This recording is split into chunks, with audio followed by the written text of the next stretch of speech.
What's up, everybody? Welcome back to the channel. Today, we're going to be talking about 3 steps to a great monologue.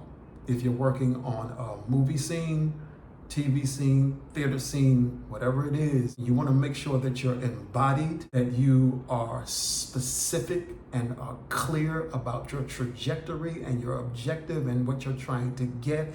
If you want to make sure that you have a great beginning, middle, and end, these are the first steps to a great monologue. We'll talk about some other steps later that really help you to flesh that out. But today we got 3 steps. Step number 1.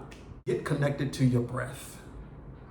I know it sounds simple, but it is essential.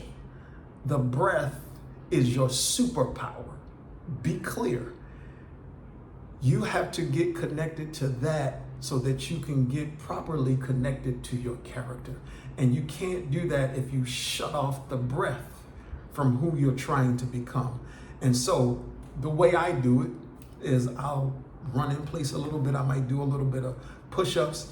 And after I do that for about a minute or 2, I just get still, close my eyes, follow my breath, and I get grounded and aligned. And just that will get you out of your head and into your body just a little bit more. You might have to still do some work, but that is a main step to getting connected to you and doing a great monologue. Step number 2, mime the scene before. Let me say that again.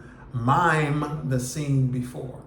And by that is, you did the character work, you did the scene study, the world that you're in, what your objectives are, what you need, what you're going after. Considering that, taking all of that into consideration, imagine what the scene before, or the world and the life before that scene starts, is happening. Imagine what that is. And literally out loud, if you can do it with your scene partner, create a scene. It's improv. You improv the scene that's happening before. And sometimes if you don't have a person, if you're doing something physical, if it's a movement, but actually mime that out, live that out, improv that scene.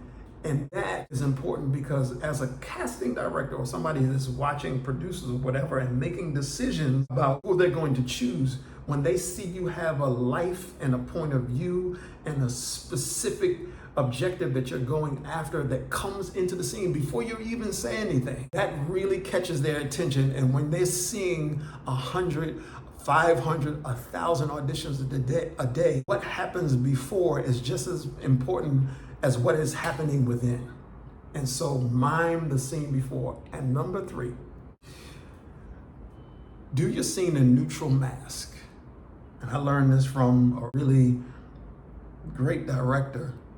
But do it in neutral mask. And by that, a lot of times when we're doing our scene, we're acting using our body. Sometimes we're pointing our finger, or we keep hitting our leg, or clapping our hand, or we got these awkward movements, or we're using our eyebrows.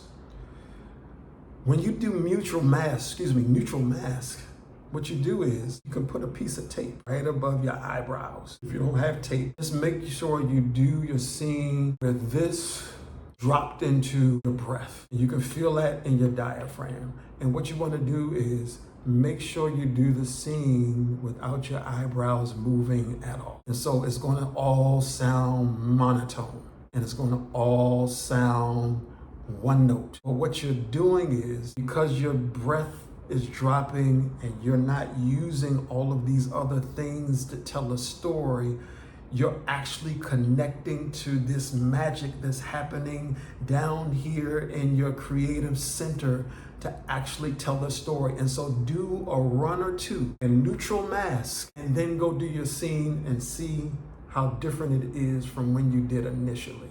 Those are my 3 steps to a great monologue. Like, subscribe, holla at your boy. I'm out. Peace.